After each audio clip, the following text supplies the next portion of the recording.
ಉದ್ಯೋಗ ಖಾತ್ರಿಯಲ್ಲಿ ಕೆಲಸ ಮಾಡ್ತಾ ಇರುವಂತಹ ಜನರಿಗೆ ಮತ್ತು ಉದ್ಯೋಗ ಖಾತ್ರಿ ಜನರನ್ನು ಸಂಘಟನೆ ಮಾಡ್ತಾ ಇರುವಂತಹ ಸಂಘಟನೆಗಳಿಗೆ ಬಹಳ ದೊಡ್ಡ ಅಂದರೆ ತಡ್ಕೊಳ್ಳಾರ್ದಂಥ ಒಂದು ಆಘಾತವನ್ನು ಕೊಟ್ಟಾಕಿದೆ. ಕೇಂದ್ರ ಸರ್ಕಾರ ನಿರುದ್ಯೋಗ ಭತ್ಯೆ ಕೊಡೋದನ್ನು ಅಂದರೆ ಸರಿಯಾಗಿ ಕೊಡದೇ ಇರುವ ಹಾಗೆ ಮಾಡ್ತು. ಜನರಿಗೆ ಕೆಲಸ ಕೊಡೋದ್ರಲ್ಲೂ ಆಯ್ತು, ಹಣ ಪಾವತಿ ಮಾಡೋದ್ರಲ್ಲೂ ಆಯ್ತು, ಸತತವಾಗಿ ಸಮಸ್ಯೆಗಳು ಬರ್ತಾನೆ ಇವೆ. ಇದು 125 ದಿವಸ ಅಂತ ಇವರು ಎಷ್ಟೇ ಹೇಳ್ಕೊಂಡ್ರು ಕೂಡ ಜನರಿಗೆ ಬಹುಶಃ 100 ದಿವಸನೂ ಕೆಲಸ ಸಿಗೋದು ಕಷ್ಟ ಇದೆ. ಕೇಂದ್ರ ಸರ್ಕಾರ ಮಹಾತ್ಮ ಗಾಂಧಿ ರಾಷ್ಟ್ರೀಯ ಗ್ರಾಮೀಣ ಉದ್ಯೋಗ ಖಾತ್ರಿ ಕಾನೂನನ್ನು ತೆಗೆದುಹಾಕಿ ಇದ್ದಕ್ಕಿದ್ದಂತೆ ಯಾರಿಗೂ ಯಾವುದೇ ರೀತಿಯ ಸೂಚನೆ ಕೊಡದೇನೆ, ಪಾರ್ಲಿಮೆಂಟ್ರಿ ಕಮಿಟಿಯಲ್ಲಿ ಕೂಡ ಅದರದ್ದು ಚರ್ಚೆಗಳನ್ನು ತಗೊಳ್ಳೋದೇನೆ ದಿಢೀರಂತ ಲೋಕಸಭೆಯಲ್ಲಿ ಪ್ರಸ್ತಾಪ ಮಾಡ್ತು. ಹಿಂದಿನ ದಿವಸ ಪ್ರಸ್ತಾಪ ಮಾಡ್ತು, ಮರುದಿವಸ 2 ನಿಮಿಷದಲ್ಲಿ ಅದನ್ನು ಪಾಸ್ ಕೂಡ ಹಾಕ್ತು. ಮತ್ತು ರಾಜ್ಯಸಭೆಯಲ್ಲಿ ಕೂಡ ಏನೂ ತಡ ಇಲ್ಲದೇ ಪಾಸಾಯಿತು ಆ ಬಿಲ್ಲು. ಇದು ಇಡೀ ದೇಶಕ್ಕೂ, ಮುಖ್ಯವಾಗಿ ಉದ್ಯೋಗ ಖಾತ್ರಿಯಲ್ಲಿ ಕೆಲಸ ಮಾಡ್ತಾ ಇರುವಂತಹ ಜನರಿಗೆ ಮತ್ತು ಉದ್ಯೋಗ ಖಾತ್ರಿ ಜನರನ್ನು ಸಂಘಟನೆ ಮಾಡ್ತಾ ಇರುವಂತಹ ಸಂಘಟನೆಗಳಿಗೆ ಬಹಳ ದೊಡ್ಡ ಅಂದರೆ ತಡ್ಕೊಳ್ಳಾರ್ದಂಥ ಒಂದು ಆಘಾತವನ್ನು ಕೊಟ್ಟಾಕಿದೆ. ಮೊದಲಿಂದನೂ ಈ BJP ಸರ್ಕಾರ ಬಂದಾಗಿಂದನೂ 2014ರಿಂದನೂ ಬಹಳ ಸಮಸ್ಯೆಗಳಾಗ್ತಾನೇ ಇತ್ತು. ಗೊತ್ತಾಗ್ತಾ ಇತ್ತು ಇದು ಇವರಿಗೆ ಇಷ್ಟ ಇಲ್ಲದಂಥ ಒಂದು ಕಾನೂನು ಅಂಥೇಳಿ. ಇಲ್ಲಿ ಜನರು ಹೋಗಿ ಅರ್ಜಿ ಕೊಡ್ತಾರೆ, ನಮ್ಮ ಪಂಚಾಯತಿಗಳಲ್ಲಿ ಅರ್ಜಿ ಕೊಡ್ತಾರೆ. ಆದರೆ ಅದು ಬೇಡಿಕೆ ಅಲ್ಲ, ಅದು ಹಕ್ಕಿಂದ ನನಗೂ ಕೆಲಸ ಕೊಡಿ ಅಂತ ಕೇಳ್ಕೊಳ್ಳುವಂಥದ್ದು. ಮತ್ತು ಕೆಲಸ ಕೇಳಿದ 15 ದಿವಸದೊಳಗಾಗಿ ಅವ್ರಿಗೆ ಕೆಲಸ ಕೊಡಬೇಕು. ಅಕಸ್ಮಾತ್ ಪಂಚಾಯತಿಯವರು ಕೊಡದೇ ಇದ್ದರೆ ಅವರು ನಿರುದ್ಯೋಗ ಭತ್ಯೆಯನ್ನು ಕೊಡಬೇಕು ಅಂತ ಇತ್ತು. ಕೇಂದ್ರ ಸರ್ಕಾರ ನಿರುದ್ಯೋಗ ಭತ್ಯೆ ಕೊಡೋದನ್ನು ಅಂದರೆ ಸರಿಯಾಗಿ ಕೊಡದೇ ಇರುವ ಹಾಗೆ ಮಾಡ್ತಾ ಬಂತು. ಆಮೇಲೆ 15 ದಿವಸದೊಳಗಾಗಿ ಅವ್ರಿಗೆ ಕೂಲಿ ಪಾವತಿನೂ ಆಗಬೇಕು. ಈ ಕೂಲಿ ಪಾವತಿ ಮಾಡುವಂಥದ್ದು ಸಂಪೂರ್ಣವಾಗಿ ಕೇಂದ್ರ ಸರ್ಕಾರದ ಹೊಣೆಯಾಗಿತ್ತು. 40% ಏನು ಸಾಮಗ್ರಿ ವೆಚ್ಚ ಇರ್ತದೆ, ಆ ಸಾಮಗ್ರಿ ವೆಚ್ಚದಲ್ಲಿ ಕೂಡ 75% ಕೇಂದ್ರ ಸರ್ಕಾರನೇ ಭರಿಸಬೇಕು ಅಂತಾಗಿತ್ತು. ಅಂದರೆ ಒಟ್ಟಾರೆಯಾಗಿ ಒಂದು ಕೆಲಸ ನಡೀತಾ ಇದ್ದರೆ, ಅಂದರೆ ಒಂದು ಕೆಲಸ ಆಗಿದ್ದರೆ ಅದರಲ್ಲಿ ಖರ್ಚಿನ 90% ಭಾಗವನ್ನು ಕೇಂದ್ರ ಸರ್ಕಾರನೇ ಕೊಡಬೇಕಾಗಿತ್ತು. ಕೇವಲ 10% ಭಾಗ ರಾಜ್ಯ ಸರ್ಕಾರ ಮೇಲೆ ಬೀಳ್ತಿತ್ತು. ಅದು ಕೆಲಸ ಮಾಡಿಸೋದು ರಾಜ್ಯ ಸರ್ಕಾರದ ಹೊಣೆ, ಆ ಕೆಲಸಕ್ಕೆ ಹಣ ಕೊಡೋದು ಕೇಂದ್ರ ಸರ್ಕಾರ. ಎಷ್ಟು ವಿಚಾರ ಮಾಡಿ ಈ ಒಂದು ಕಾಯ್ದೆ ತರುವಾಗ ದೇಶದಾದ್ಯಂತ ಚರ್ಚೆಗಳು ನಡೆದು ಬಡವ್ರ ಜೊತೆಗೆ ಕೆಲಸ ಮಾಡ್ತಾ ಇರುವಂಥ ಜನರು ಕೂತ್ಕೊಂಡು ಅಧ್ಯಯನ ಮಾಡಿ ತರಲೇಬೇಕು ಅಂತೇಳಿ ಸಾಕಷ್ಟು ಹೋರಾಟಗಳಾಗಿ ಆಮೇಲೆ ಬಂದಂಥ ಕಾನೂನಾಗಿತ್ತು ಇದು. ಅಂದರೆ ಪ್ರತಿಯೊಂದು ಅಂಶ ಏನಿದೆ ಈ ಕಾನೂನಲ್ಲಿ ಬಹಳ ವಿಚಾರ ಮಾಡಿ ಹಾಕಿದಂಥ ಅಂಶಗಳಿತ್ತು.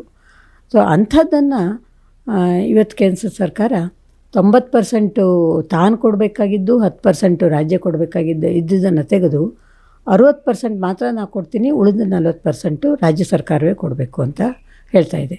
ಸೊ ರಾಜ್ಯ ಸರ್ಕಾರದ ಮೇಲೆ ಕೆಲಸ ಕೊಡುವ ಜವಾಬ್ದಾರಿನೂ ಹೌದು, ಜೊತೆಗೆ 40% ಅವರ ಭತ್ಯೆಯನ್ನು ಕೊಡೋದು ಅವ್ರ ಮೇಲೆ ಬೀಳ್ತದೆ.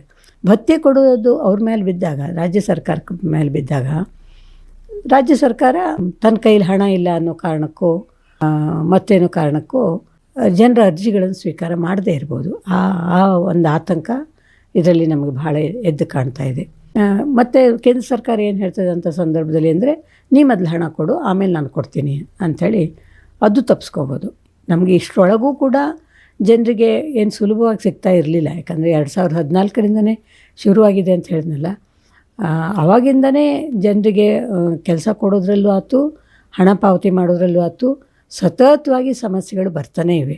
ಅಕಸ್ಮಾತು ವೇತನವನ್ನು ಸರಿಯಾಗಿ ಕೊಡದೇ ಇದ್ದರೆ ವಿಳಂಬ ಪಾವತಿ ಅಂತೇಳಿ ಬೇರೆ ಕೊಡ್ತಾಯಿದ್ರು. ಅಂದರೆ ನೀವು ಎಷ್ಟು ದಿವಸ ಕೆಲಸ ಮಾಡಿದ್ದೀರಿ ಅದಕ್ಕೆ ಇಷ್ಟು % ಹಣವನ್ನು ಅವರು ಆ್ಯಡ್ ಮಾಡಿ ಕೊಡಬೇಕು ಅಂತ ಇತ್ತು. ಇದನ್ನು ಕೂಡ ತೆಗೆದುಹಾಕಿ ಅದನ್ನು ಕಡಿಮೆ ಮಾಡ್ತಾ ಬಂದು ಇವತ್ತು ಜನರಿಗೆ ಸಾಕಾಗಿ ಹೋಗಿದೆ. ಇನ್ನು ನಾವು ವಿಳಂಬ ಯಾವಾಗಾದ್ರೂ ಬರಲಿ ಬಿಡು ಅಂಥೇಳಿ ಕೆಲಸ ಮಾಡ್ತಾರೆ, ಅಂತೂ ಬರ್ತದೆ ಅನ್ನುವಂಥ ಒಂದು ಧೈರ್ಯ ಆಯಿತು. ಮತ್ತು ಪ್ರತಿ ವರ್ಷವೂ ಸರ್ಕಾರ ಅದಕ್ಕೆ ಸುಮಾರು 125,000 ಕೋಟಿ ಹಣ ಇಡಬೇಕು ಅಂಥೇಳಿ ಬೇಡಿಕೆ ಇದ್ದಾಗ ಬಜೆಟ್ನಲ್ಲಿ ಬರೀ 70,000 ಕೋಟಿ ಇಡೋದು, 80,000 ಕೋಟಿ ಇಡೋದು, 86,000 ಕೋಟಿ ಇಡೋದು, ಹೀಗೆ ಇದೇ ಥರ ಮಾಡ್ತಾ ಬಜೆಟ್ನಲ್ಲಿ ಪ್ರತಿ ವರ್ಷವೂ ಕಡಿಮೆನೇ ಮಾಡ್ತಾಯಿತ್ತು. ಆಮೇಲೆ ಬಜೆಟ್ ಕಡಿಮೆ ಇದ್ದರೂ ಕೂಡ ಜನ ಕೆಲಸ ಮಾಡೋದೇನು ಬಿಡಲಿಲ್ಲ. ಯಾಕಂದರೆ ಇವತ್ತೆಲ್ಲ ನಾಳೆ ಹಣ ಬರ್ತದೆ ಅನ್ನುವಂಥ ಒಂದು ಧೈರ್ಯ ಇತ್ತು ಜನರಿಗೆ. ಹೀಗಾಗಿ ಪ್ರತಿ ವರ್ಷವೂ 20-25 ಸಾವಿರ ಕೋಟಿಗಟ್ಟಲೆ ರೂಪಾಯಿ ಪ್ರತಿ ವರ್ಷವೂ ಏನು ಬಾಕಿ ಉಳಿತಾನೆ ಇತ್ತು. ಮತ್ತು ಇವರು ಬರೀ 80,000 86,000 ಹಣ ಇಟ್ಟಾಗ ಅದರಲ್ಲಿ 20-25 ಸಾವಿರ ಗಟ್ಟಲೆ ಕೋಟಿ ರೂಪಾಯಿ ಹಳೆ ಬಾಕಿ ತೀರಿಸಲಿಕ್ಕೇ ಹೋಗ್ತಿತ್ತು. ಹೀಗಾಗಿ ಪ್ರತಿ ವರ್ಷವೂ ಸರ್ಕಾರ ಇಡ್ತಾಯಿದ್ದು ಕೇವಲ ಒಂದು 60,000 ಕೋಟಿ ಅಂತ ಹೇಳ್ಬೋದು. ಇವತ್ತೇನು ಭಾಳ ದೊಡ್ಡದಾಗಿ ಹೇಳ್ಕೊಂಡಿದೆ, ಭಾಳ ಹಣ ಇಡ್ತೀನಿ ತಾನು ಮತ್ತು 125 ದಿವಸ ಕೆಲಸ ಕೊಡ್ತೀನಿ ಅಂತ. ಎಲ್ಲ ಕಡೆ ಪ್ರಚಾರ ಆಗ್ತಾ ಇರೋದು ಅದು 125 ದಿವಸ ಕೆಲಸ ಕೊಡ್ತಾರೆ ಅಂಥೇಳಿ. ಆದರೆ ಇವರು ಮುಚ್ಚಿಡ್ತಾ ಇರೋದು ಏನು ಅಂದರೆ, ವರ್ಷದಲ್ಲಿ 2 ತಿಂಗಳು ಯಾವಾಗ ಬಿತ್ತನೆ ಇದೆ, ಯಾವಾಗ ಸುಗ್ಗಿ ಇದೆ, ಆ 2 ತಿಂಗಳು ಯಾರೂ ಕೆಲಸ ಕೇಳುವಂಗಿಲ್ಲ ಅಂದರೆ ಹೋಯ್ತಲ್ಲ 60 ದಿವಸ ನೀವು ಬಿಟ್ಟು ನೀವು ಉಳಿದ ದಿವಸಗಳಲ್ಲಿ ಮಾತ್ರ ಕೆಲಸಕ್ಕೆ ಅರ್ಜಿ ಹಾಕಬೇಕು. ಸೊ ಇದು 125 ದಿವಸ ಅಂತ ಇವರು ಎಷ್ಟೇ ಹೇಳ್ಕೊಂಡ್ರೂ ಕೂಡ ಜನರಿಗೆ ಬಹುಶಃ 100 ದಿವಸನೂ ಕೆಲಸ ಸಿಗೋದು ಕಷ್ಟ ಇದೆ ಅಂಥ ಒಂದು ಪರಿಸ್ಥಿತಿ. ಇಡೀ ದೇಶದಲ್ಲಿ ಸಾರ್ವತ್ರಿಕವಾಗಿತ್ತು ಅದು. ಹಳ್ಳಿಯ ನಿವಾಸಿ ಅಂತ ಆದರೆ ಸಾಕು, ಗ್ರಾಮೀಣ ನಿವಾಸಿ ಅಂತ ಆದರೆ ಸಾಕು, ಅವರಿಗೆ ಕೆಲಸ ಗ್ಯಾರಂಟಿ ಸಿಗ್ತಿತ್ತು. ಪ್ರತಿಯೊಂದು ಕುಟುಂಬಕ್ಕೂ 100 ದಿವಸದ ಕೆಲಸ ಇತ್ತು. ಇವತ್ತು ಈ ಹೊಸ ಕಾಯ್ದೆಯಲ್ಲಿ ಏನು ಹೇಳ್ತಾ ಇದೆ ಅಂದರೆ, ಕೇಂದ್ರ ಸರ್ಕಾರ ನಿರ್ಧಾರ ಮಾಡ್ತದಂತೆ ಇಡೀ ದೇಶದಲ್ಲಿ ಯಾವ ರಾಜ್ಯದ ಯಾವ ಪಂಚಾಯಿತಿಯಲ್ಲಿ ಕೆಲಸ ಕೊಡಬೇಕು ಅಂಥೇಳಿ. ಎಲ್ಲಿ ಕೆಲಸ ಕೊಡಬೇಕು ಅಂತ ತಾನು ನಿರ್ಧಾರ ಮಾಡ್ತದೆ, ಯಾವಾಗ ಕೆಲಸ ಕೊಡಬೇಕು ಅಂತ ತಾನು ನಿರ್ಧಾರ ಮಾಡ್ತದೆ, ಏನು ಕೆಲಸ ಕೊಡಬೇಕು ಅನ್ನೋದು ಕೂಡ ತಾನು ನಿರ್ಧಾರ ಮಾಡ್ತದೆ. ಅಂದರೆ ಇಷ್ಟರೊಳಗೇನು ಅದು ಆಗಲೇ ಹೇಳಿದ್ನಲ್ಲ, 73rd ಅಮೆಂಡ್ಮೆಂಟ್ನಲ್ಲಿ ಗ್ರಾಮ ಸಭೆಯಲ್ಲಿ ಹಳ್ಳಿಯ ಜನ ತೀರ್ಮಾನ ಮಾಡಬೇಕು ಯಾವ ಕೆಲಸ ತಗೋಬೇಕು ಅಂತ. ಉದಾಹರಣೆಗೆ ನಮ್ಮ ಊರಲ್ಲಿ ರಸ್ತೆ ಮಾಡೋದಿರ್ಬೋದು, ಊರಿನ ಹೊಲಕ್ಕೆ ಹೋಗುವಂಥ ರಸ್ತೆ ಮಾಡೋದಿರ್ಬೋದು, ಕೆರೆ ಹೂಳೆತ್ತೋದಿರ್ಬೋದು, ಅಥವಾ ಯಾರ್ದೋ ಒಂದು 10 ರೈತರ ಹೊಲಗಳಲ್ಲಿ ಬದುಗಳ ನಿರ್ಮಾಣ ಇರ್ಬೋದು, ಅಥವಾ ಬೋರ್ವೆಲ್ ರೀಚಾರ್ಜ್ ಇರ್ಬೋದು, ಅಥವಾ ಕೃಷಿ ಹೊಂಡ ಮಾಡೋದಿರ್ಬೋದು. ಇದನ್ನೆಲ್ಲ ಊರಿನವ್ರಿಗೆ ಗೊತ್ತಿರ್ತದೆ ಹೊರತು ಈ ಕೇಂದ್ರ ಸರ್ಕಾರದಲ್ಲಿ ದಿಲ್ಲಿಯಲ್ಲಿ ಕೂತವ್ರು ಒಬ್ಬರಿಗೆ, ಅಥವಾ ಇವರು ಮಾನಿಟರು ಏನು ಮಾಡ್ತೀವಿ ಅಂತ ಹೇಳಿದೆ ಉಪಗ್ರಹ, ಅದಕ್ಕೆ ಹೆಂಗೆ ಗೊತ್ತಾಗ್ಲಿಕ್ಕೆ ಸಾಧ್ಯ ಇದೆ ಇಂಥ ಸಣ್ಣ ಸಣ್ಣ ಕೆಲಸಗಳ ವಿಷಯ? ಅಂಥದ್ದನ್ನು ಇವರು ತಾವು ನಿರ್ಧಾರ ಮಾಡ್ತೀವಿ ಅಂಥೇಳಿ. ಇದು ಏನು ತೋರಿಸ್ತದೆ ಅಂದರೆ, ನಿಮಗೆ ಯಾವುದೂ ಅಧಿಕಾರ ಇಲ್ಲ, ನಿಮಗೆ ಯಾವುದೂ ಹಕ್ಕಿಲ್ಲ, ಪಂಚಾಯತ್ ರಾಜ್ಯಕ್ಕೆ ಕೆಲಸನೇ ಇಲ್ಲ. ಇದು ಈ ಕಾನೂನನ್ನು ಮಾಡೋ ಮೂಲಕ ಕೇವಲ MGNREGA ಕಾನೂನು ಒಂದೇ ಅಲ್ಲ, ಪಂಚಾಯತ್ ರಾಜ್ ಕಾನೂನನ್ನು ಕೂಡ ಇದು ತೆಗೆದುಹಾಕಿದಂಗೆ, ನಾಶ ಮಾಡ್ದಂಗೆ ಆಯಿತು. ಅಂದರೆ ನಿಮಗೆ ಗ್ರಾಮ ಸಭೆ ಮಾಡಲಿಕ್ಕೆ ಈಗಾಗಲೇ ಬಂದಿತ್ತು ಇದು. ಅಂದರೆ ಕೇಂದ್ರ ಸರ್ಕಾರ ಪ್ರತಿ ವರ್ಷವೂ ಒಂದೊಂದೇ ತನ್ನ ರೂಲ್ಸಲ್ಲಿ ಮಾಡ್ತಾ ಹೋಗಿ ಇದೇನು ಡಿಜಿಟಲೀಕರಣ ಅಂಥೇಳಿ ಮಾಡಿದ್ರು. ಅಂದರೆ ಪ್ರತಿಯೊಂದನ್ನು ಮೊಬೈಲ್ ಮೂಲಕನೇ ನಿಯಂತ್ರಣ ಮಾಡ್ತೀವಿ ಅಂತ NMMS ಅಂತ ತಂದರು. ಅಂದರೆ ನ್ಯಾಷನಲ್ ಮೊಬೈಲ್ ಮಾನಿಟರಿಂಗ್ ಸಿಸ್ಟಮ್ ಅಂಥೇಳಿ. ಅಂದರೆ ಮೊಬೈಲ್ನಲ್ಲಿ ನೀವು ಏನು ಕೆಲಸ ಮಾಡ್ತಾಯಿದ್ದೀರಿ ಅನ್ನೋ ತೋರಿಸ್ಬೇಕು. ನೋಡಿ, ಅದಕ್ಕಿಂತ ಮೊದಲು ಮೊಬೈಲ್ನಲ್ಲಿ ಅನ್ನೋಕ್ಕಿಂತ ಮೊದಲು ಹಳ್ಳಿಗಳಲ್ಲಿ ಹೆಣ್ಮಕ್ಳ ಲೀಡರ್ಶಿಪ್ ಇತ್ತು. ಉದ್ಯೋಗ ಖಾತ್ರಿಯಲ್ಲಿ ಗಂಡು ಮಕ್ಕಳು ಹೆಚ್ಚು ಆಸಕ್ತಿ ತೋರಿಸಲಿಲ್ಲ, ಯಾಕಂದರೆ ಅವ್ರಿಗೆ ಹೊರಗಡೆ ಇನ್ನೂ ಹೆಚ್ಚಿನ ಕೂಲಿ ಇತ್ತು. ಇದು ಇನ್ನುವರೆಗೂ ಕನಿಷ್ಠ ಕೂಲಿ ತನಕನೂ ಬರಲಿಲ್ಲ. ಸೊ ಇವತ್ತು ಆರಂಭ ಆಗಿದ್ದು ಬರೀ 54 ರೂಪಾಯಿಂದ ಇವತ್ತು 379 ರೂಪಾಯಿ ಸಿಗ್ತಾಯಿದೆ. 379 ರೂಪಾಯಿ ಕೂಡ ಹಳ್ಳಿಯಲ್ಲಿ ಗಂಡಸರಿಗೆ ಕಡಿಮೆನೇ. ಅವರು ಕನಿಷ್ಠ 500 ರೂಪಾಯಿ ಗಳಿಸ್ತಾರೆ ಇವತ್ತು. ಹಾಗಿರುವಾಗ ಗಂಡಸರಿಗೆ ಆಸಕ್ತಿ ಇಲ್ಲದಿದ್ದಾಗ ಹೆಣ್ಮಕ್ಳೇ ಕೂತ್ಕೊಂಡು ಅವರೇ ನಿರ್ಧಾರಗಳನ್ನು ಮಾಡಿ, ಅವರೇ ತಮ್ಮ ಗುಂಪುಗಳನ್ನು ಮಾಡಿಕೊಂಡು ಅವರೇ ಲೀಡರ್ಶಿಪ್ ತಗೊಂಡಿದ್ರು. ಪರಿಶುದ್ಧ ನಂದಿನಿ ಹಾಲಿನಿಂದ ತಯಾರಿಸಿದ ನೈಜ ನಂದಿನಿ ಐಸ್ ಕ್ರೀಮ್ಸ್. ಸೊ ಯಾವಾಗ ನೀವು ಮೊಬೈಲ್ ಉಪಯೋಗ ಮಾಡಬೇಕು, ಅದರಲ್ಲೂ ಸ್ಮಾರ್ಟ್ಫೋನ್ ಉಪಯೋಗ ಮಾಡಬೇಕು ಅಂತ ಹೇಳಿ ಬಂತು, ಈ ಹೆಣ್ಮಕ್ಳೆಲ್ಲ ತಟ ಬಿದ್ದೋಗ್ಬಿಟ್ರು. ಅವರಿಗೆ ಅವ್ರ ಕೆಲಸದ ಅವಕಾಶನೇ ಕಡಿಮೆ ಆಗಿಬಿಡ್ತು. ಬಹಳಷ್ಟು ಹೆಣ್ಮಕ್ಳು ಅನಕ್ಷರಸ್ಥರಿದ್ದರೂ ಕೂಡ ಮೊಬೈಲ್ ಉಪಯೋಗಿಸ್ಬೇಕು. ಎಷ್ಟೋ ಹೆಣ್ಮಕ್ಳು ಆದರೂ ಕೂಡ ತಮ್ಮ ಕಿವಿ ಓಲೆ ಮಾರಿಯೋ ಏನೇನೋ ಮಾಡಿ ಮೊಬೈಲನ್ನು ತೊಗೊಂಡ್ರು. ಮೊಬೈಲ್ ತೊಗೊಂಡ್ರೆ ಸಾಕಾಗೋದಿಲ್ಲ, ಅದರಲ್ಲಿ ಬರುವಂಥ ವಿಚಿತ್ರ ಆ್ಯಪ್ಗಳನ್ನೆಲ್ಲ ಅವನ್ನೆಲ್ಲ ಕಲ್ತ್ಕೋಬೇಕು.